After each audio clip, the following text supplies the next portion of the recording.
Good evening everyone. तो evening session में हम एनवायरनमेंट के एक इम्पॉर्टेंट टॉपिक की बात करेंगे, that is what is Montreal protocol. आप सभी को पता है कि हमने एनवायरनमेंट को कितना ज़्यादा नुकसान पहुंचाया है। एनवायरनमेंट में अर्थ एटमॉस्फेयर में एक लेयर होती है जिसे हम बोलते हैं स्ट्रेटोस्फेयर। स्ट्रेटोस्फेयर में एक लेयर होती है जिसे हम बोलते हैं ओजोन लेयर। अब ये जो ओजोन लेयर है ये धीरे धीरे ख़त्म हो रही है क्योंकि हम कुछ ऐसे पदार्थों का, ऐसे सब्सटेंसेस का इस्तेमाल कर रहे हैं जिससे कि ओजोन लेयर में छेद हो रहा है। अब जो सूरज की रोशनी होती है, सूरज की लाइट होती है, ultraviolet radiations, ultraviolet rays निकलती हैं, वो इंसान के लिए नुकसानदायक होती हैं। वो स्किन कैंसर कर देती हैं और कई सारी बीमारियां ला सकती हैं। तो ओजोन लेयर जो है वो अल्ट्रा वायलेट रेज से हमें प्रोटेक्ट करती है। जब ओजोन लेयर ही नहीं रहेगी तो हम कैसे सुरक्षित रह पाएंगे। तो इसलिए हमें समझ में आया कि इसके ऊपर कुछ ट्रीटी होनी चाहिए, कोई एग्रीमेंट होना चाहिए ताकि ऐसे सब्सटेंसेस का, ऐसे पदार्थों का इस्तेमाल थोड़ा कम किया जा सके और ओजोन लेयर को फिर से रिवाइव किया जा सके। तो इसलिए हमारे पास आता है Montreal protocol. The Montreal Protocol on Substances that Deplete the Ozone Layer is an important multilateral agreement regulating the production, consumption and emissions of ozone depleting substances। तो इनका जो emission है वो हमें कम करना है, प्रोडक्शन लेवल पे भी हमें कम करना है। It is an important part of international environmental convention and protocol। तो ये एक important international agreement है हमारे पास जिसे हम मॉन्ट्रियल प्रोटोकॉल बोलते हैं।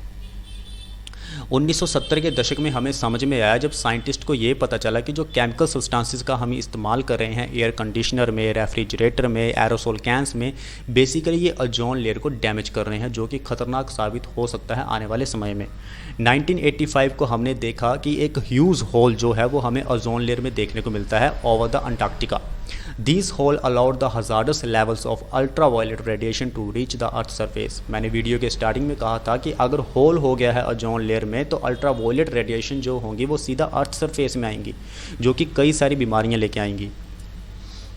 It is a layer in the Earth's stratosphere that contains high levels of ozone. This layer protects the Earth from the sun's harmful UV radiations. It absorbs 97 and 90% of the UV radiation from the sun। तो आप देखिए ozone layer जो है वो 97 से लेके 99% तक हमें सुरक्षित रखती है UV रेडिएशन से। In the absence of ozone layer, the millions of people would be affected by skin diseases including cancer and the weakened immune system। Cancer भी करेगा, कई तरह की जो स्किन डिसीज़ होती है वो भी करेगा और हमारा इम्यून सिस्टम भी कम करेगा अगर ओजोन लेयर नहीं होगी तो।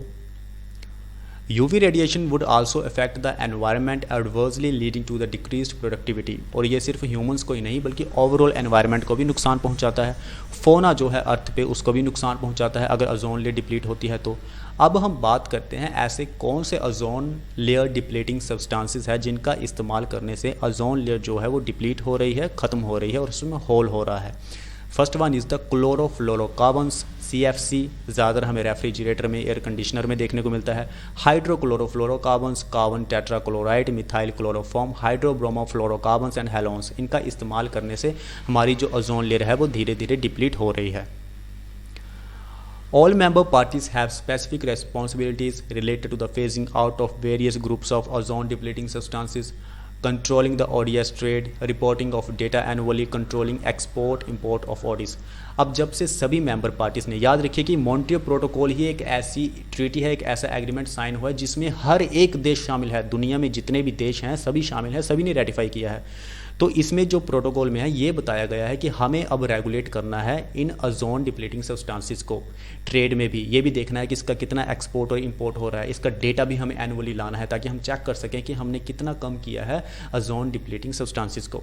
It has been ratified by 197 parties, 196 member states of the UN plus the European Union, making it the first United Nations treaty to be ratified by every country in the world।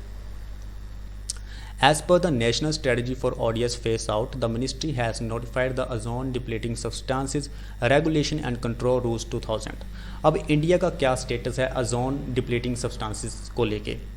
तो हमने एक national strategy बनाई है ODS के ऊपर ताकि हम किस तरह से कम कर सके ओजोन लेयर जो डिप्लीटिंग सब्सटेंसेस होते हैं, जो कि हमने रूल्स मेंशन किए हैं 2000 में। ये रूल्स आप ज़रूर पढ़िएगा या मैं करवा दूंगा आने वाली वीडियो में। रूल्स जो हैं वो कहते हैं कि हमें CFCs का प्रोहिबिशन करना है, उसको रोकना है, उसका इस्तेमाल बंद करना है बहुत सारे प्रोडक्ट्स में। जितने भी मैन्युफैक्चरिंग वेरियस प्रोडक्ट्स होते हैं, they provide for the mandatory registration of ODS producers, sellers, importers and stock list. तो जहाँ पे भी इस्तेमाल होता है ओडीएस का, ओजोन डिप्लीटिंग सब्सटेंसेस का, उसका एक प्रॉपर रजिस्ट्रेशन होना चाहिए ताकि हम चेक कर सकें कि प्रोड्यूसर लेवल पे, सेलर्स लेवल पे, इंपोर्टर्स लेवल पे, स्टॉक लिस्ट में किस तरह से इन सब्सटेंसेस का इस्तेमाल हो रहा है। लेकिन आज खुशखबरी ये है कि हमने काफ़ी हद तक ओजोन लेयर को रिवाइव कर दिया है, जो कि अच्छी बात है, लेकिन आगे भी हमें ओजोन डिप्लीटिंग सब्सटेंसेस का जो इस्तेमाल है उसे कम करना है ताकि हम सुरक्षित रह सकें। Thank you.